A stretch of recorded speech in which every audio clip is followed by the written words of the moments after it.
Good morning, কেমন আছো বলো তো সবাই। আশা করছি তোমরা সবাই ভালো আছো, আর আমরাও না বেশ ভালো আছি।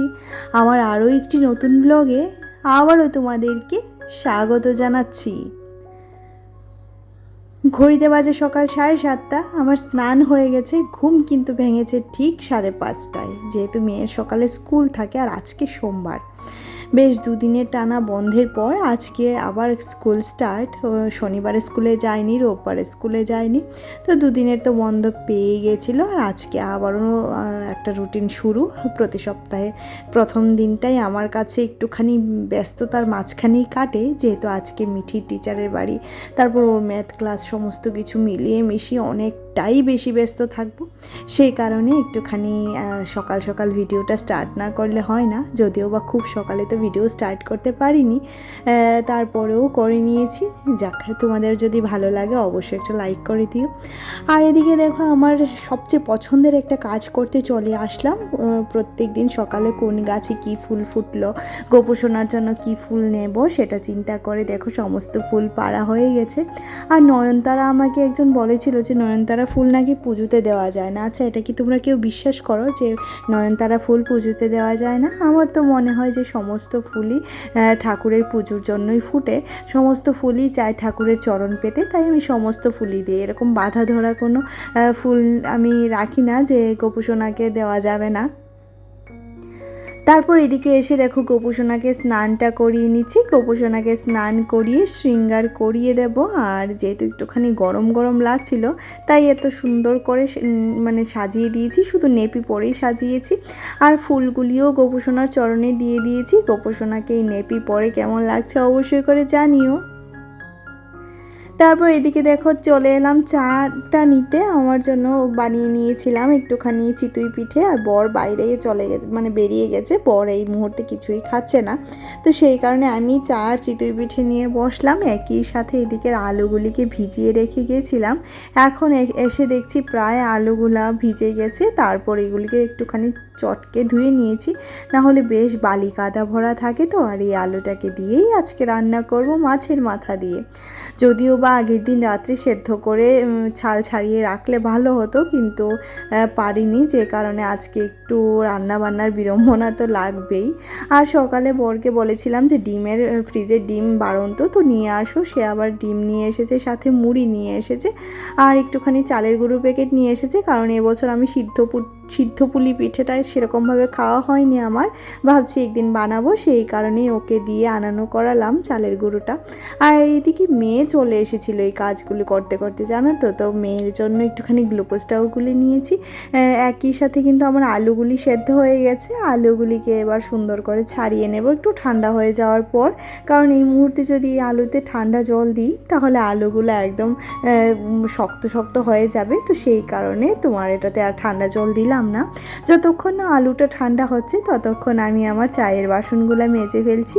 তারপর মিঠিকে খাওয়ানোর ব্যবস্থা করতে হবে, কারণ সকাল সকাল সে একটুখানি ওটস খেয়ে যায়, আর তারপর সেরকম কিছুই খায় না।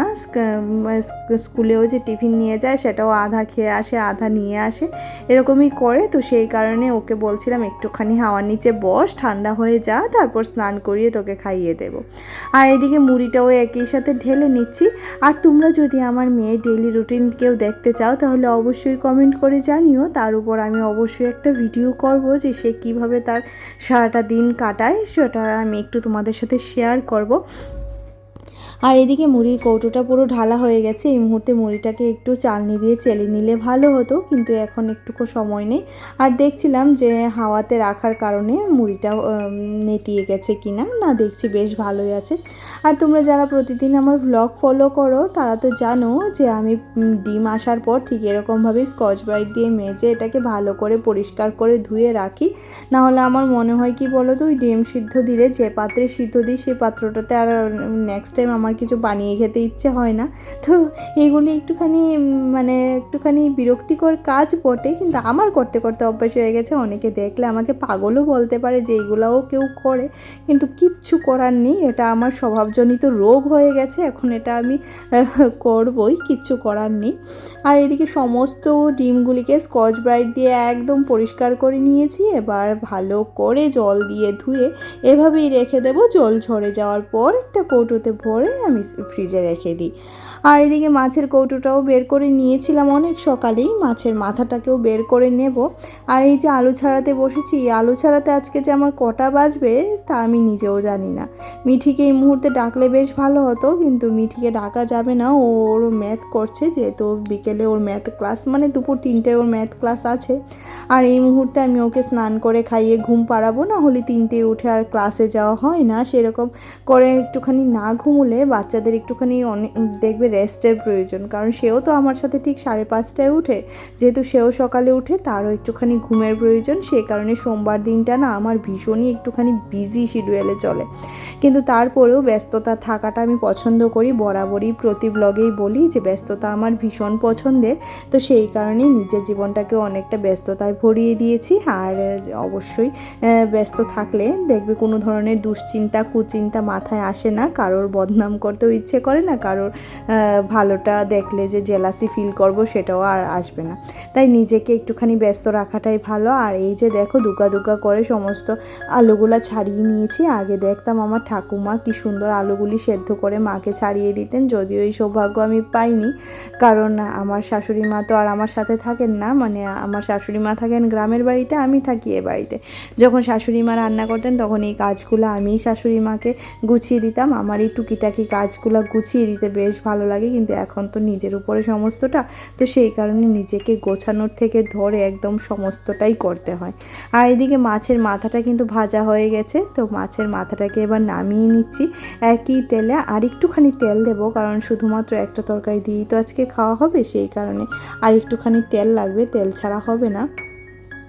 আর এদিকে তেলটা দিয়ে দেখো পেঁয়াজটাকে কেটে রেখেছিলাম, পেঁয়াজটাও দিয়ে দিলাম। এই তরকারিটা পেঁয়াজ দিয়েই করছি। বরকে জিজ্ঞাসা করেছিলাম যে কি দিয়ে করব, তো ও বলছিল পেঁয়াজ দিয়েই করো, তো সেই কারণে পেঁয়াজ দিয়ে করছিলাম। পেঁয়াজটাকে ভালো করে ভাজা ভাজা করে নিয়ে আলুটাকেও দিয়ে দেব, তারপর অন্যান্য মশলাগুলো দেব। আর এখানে পেঁয়াজটাকে ভালো করে ভাজা করে নিয়ে দেখো যখন হালকা ব্রাউন হয়ে যায় তখন একটুখানি লবণ দিয়ে দিয়েছি। এবার লবণ দিয়ে দেওয়ার পর আলুটাকেও দিয়ে দেব, চটকে রেখে আলুটাকে দিয়ে দেব। একটুখানি চটকে নিয়েছি, না হলে আবার মিশতে চাইবে না, একদম তাকিয়ে থাকবে আমার দিকে, সেই কারণে একটুখানি চটকে নেওয়া। আর এইদিকে হলুদ গুঁড়ো, লঙ্কার গুঁড়ো, একটুখানি জিরে গুঁড়ো দিয়ে দিয়েছি। এবার ভালো করে নাড়াচাড়া করতে হবে। ধনে গুঁড়ো এই মুহূর্তে দিচ্ছি না, কারণ ধনে পাতা দেবো নামানোর পর। আর এই তরকারিটাতে গরম জলটা দিলে ভালো হতো, কিন্তু এই মুহূর্তে আমার একদমই মনে নেই গরম জলের কথা। আর বেশ কিছুটা কাঁচা লঙ্কা কেটে দিয়ে দিয়েছি, যেহেতু গুঁড়ো লঙ্কাটা একদমই কম ইউজ করা হয়েছে সেই কারণে। আর এদিকে দেখো ঢাকনাটা তুলে নিয়েছি, আর এই যে কষে এসেছে। এবার মাথাটাকে দেখো ভেঙে সুন্দর করে ভেঙে দিয়ে দিয়েছি।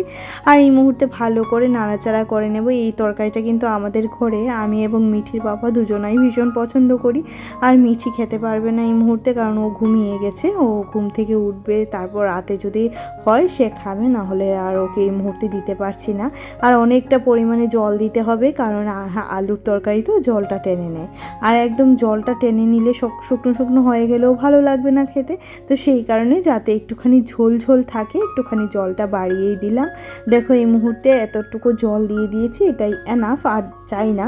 আর এদিকে দেখো ফুটে ওঠার পর দিয়ে দিলাম ধনেপাতা দিয়ে আবারও ভালো করে ফুটিয়ে টকবক করে যখন ফুটে উঠবে ঠিক সেই মুহূর্তেই নামিয়ে নেব। আর এসব করতে করতে না আমার ডিমগুলা থেকেও জল ঝরে গেছে। এবার ডিমগুলাকে বক্সে ভরে রেখে দেবো ফ্রিজে। এরকমভাবে রেখে দিলে যখন তখন ডিমটাকে সেদ্ধ করে খাওয়া যায়। ওই যে বললাম একটা খুঁতখুতানি পিতপিতানি স্বভাব আমার, কিছু করার নেই বাবা, এই স্বভাব নিয়েই মনে হয় থাকতে হবে সারাটা জীবন।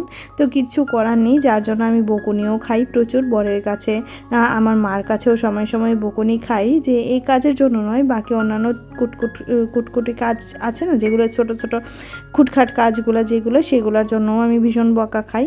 আর এদিকে আজকে আমাদের লাঞ্চ মেনু দেখো, এটা ছিল শুটকি মাছের ভর্তা, আর ছিল শসা, আর শসা নয়, এটা ক্ষীরা ছিল। তো এটাকে কেটেছি আর ওই যে আলুর তরকারিটা, বাস এইটুকুটা দিয়েই আজকে হবে লাঞ্চ। আর রাতে যদি কিছু ভাজাভুজি লাগে সেটা তো করাই হবে। আর এদিকে দেখো চলে এলাম জামা কাপড়গুলো তুলতে। এই মুহূর্তে একটুকুও সময় নেই, মেয়েকে নিয়ে বেরোতে হবে।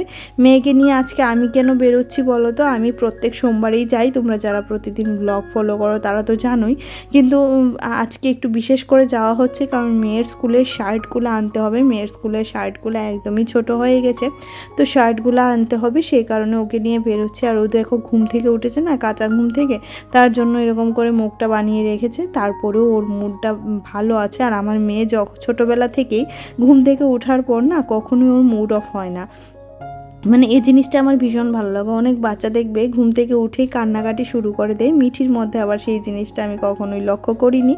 আর এদিকে ওকে ঢুকিয়ে দিয়ে আমি কিন্তু বেরিয়ে পড়েছি ওর শার্টগুলো আনতে। দেখি এবার চলো শার্টগুলো নিয়ে এসে ওকে আবার নিয়ে যাচ্ছি। আর এই যে ওকে নেওয়ার পালা, প্রায় সন্ধ্যা লেগে গেছে বলতে গেলে। এখন গিয়ে সন্ধে দেব, তার আগে গাছগুলাতে জল দিতে হবে, সন্ধে দেব, পুজো দেব, তারপর ওর আবার মেমের বাড়ি আছে, ওকে একটা কিছু খাইয়ে দেব। এই সোমবারটা না অনেকটা বেশি বিজি শিডিউলে কাটে, অনেকটাই বেশি বিজি।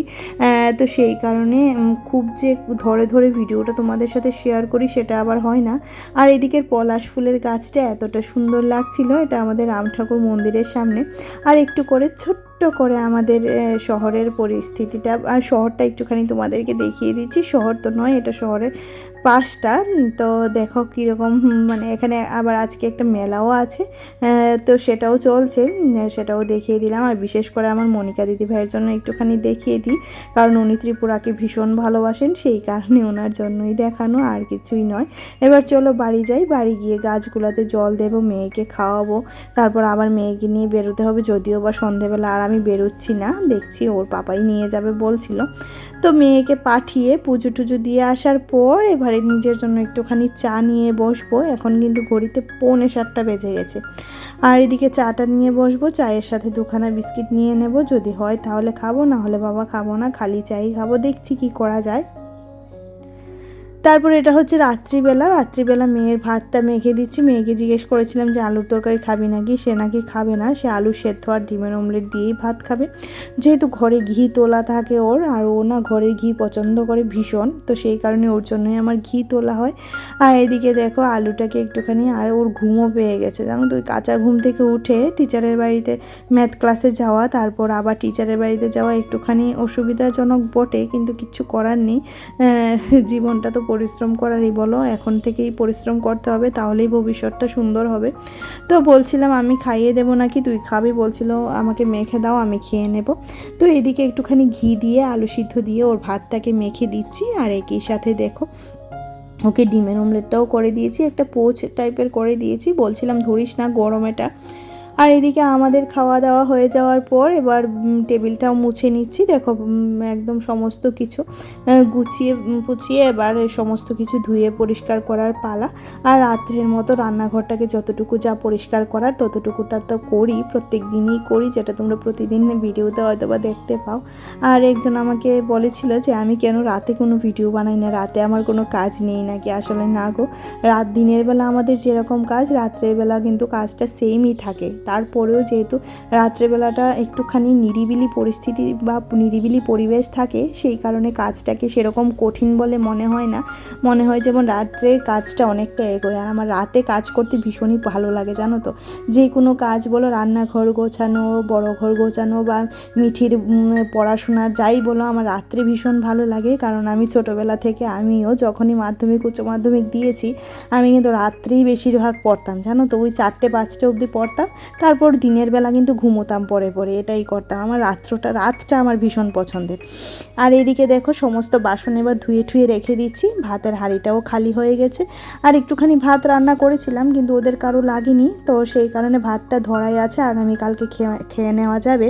আর এদিকে বেশ কিছুটা বাসনপত্র মেজে ঘষে ধুয়ে নেওয়ার পালা, আর খাওয়ার পর যেগুলো থাকে সেইগুলো তো আছেই। আর আজকে কারো কমেন্ট পড়তে পারলাম না, কারণ গত ব্লগে আমাকে কেউ কোনো কমেন্ট করেনি, সেই কারণে কমেন্ট পড়া করা হয়নি।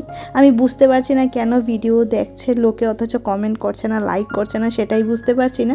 আচ্ছা যাকে, এটা যার যার অভিরুচি, আমি আমার কর্তব্য করে যাই। যদি কারোর চোখে ভালো হয়ে উঠতে পারি অবশ্যই লাইক কমেন্ট পাবো। আর এদিকে দেখো একদম সমস্ত থালা বাসন ধুয়ে আমার একদম তোমার বেসিংটাও ভালো করে ধুয়ে নিই, প্রতিদিনই এটা করি, না হলে ওই একটা নোংরা গন্ধ বেরোয় বেসিং থেকে। তোমরা তো সবাই জানো, যাদের ঘরের মধ্যেই বাসনপত্র মাঝামাঝি মাছ খাছ ধোয়াধুয়ি হয় তারা তো সবাই জানো। সেই কারণে আমি একটুখানি সুন্দর করে বেসিনটাকে ধুয়ে পরিষ্কার করে রেখে যাই, যাতে ঘরে কোনো ধরনের বাজে গন্ধ না হয়। আর আরশোলার ওষুধটাও দিয়ে যাই, না হলে রাত্রেবেলা আরশোলার উৎপাতটা এতটা বাড়ে যে কি বলবো। তো আজকের মতো রান্নাঘর থেকে বিদায় নিচ্ছি। তো কালকে আবার রান্নাঘরে দেখা হচ্ছে। আর এখন একটা জলের বোতল নিয়ে যাব, কারণ মনে হচ্ছে না ওই ঘরে জল আছে। মিঠি বা তার পাপা কেউই জল নিয়ে যায় না এই ঘর থেকে। এই ডিউটিটা শুধুমাত্র আমার। খাওয়ার বেলা সবাই আছে, কিন্তু নেওয়ার বেলা একমাত্র আমি, কারণ আমারই রাত্রে উঠে উঠে জল খেতে হয়। এটা আমার একটা মানে কি বলবো, জল না পেলে এতটা মাথা গরম হয় যে কি বলবো। তাই থাকাকালীনই আবার জল নিয়ে যাচ্ছি। আমি জানি জল আছে, তারপরেও আবার নিয়ে যাওয়া ভালো। ওই রাত্রে উঠে এত বিরক্ত লাগে যে কি বলবো। আর এদিকে দেখো আমি এই জায়গাটা গুছিয়ে নিচ্ছি, যেখানে বসে মিঠি অনেকক্ষণ যাবৎ খেলা করছিল মেমের বাড়ি থেকে এসে। ওই প্রায় আধা ঘন্টার মতো খেলা করেছে। এই সময়টা ওকে দিতেই হয়, না হলে ও বিরক্ত হয়ে যায়, আমারও বিরক্তিই লাগে বলতে গেলে। আর এটা হচ্ছে আগামীকালকের জন্য ওর ড্রেস ট্রেস গুছিয়ে রাখছি, ব্যাগটাও একই সাথে গুছিয়ে রাখবো। তো চলো আজকের মতো এখানেই রাখছি, দেখা হচ্ছে পরবর্তী আরও একটা ব্লগে। ভালো লাগলে একটা লাইক করে দিও।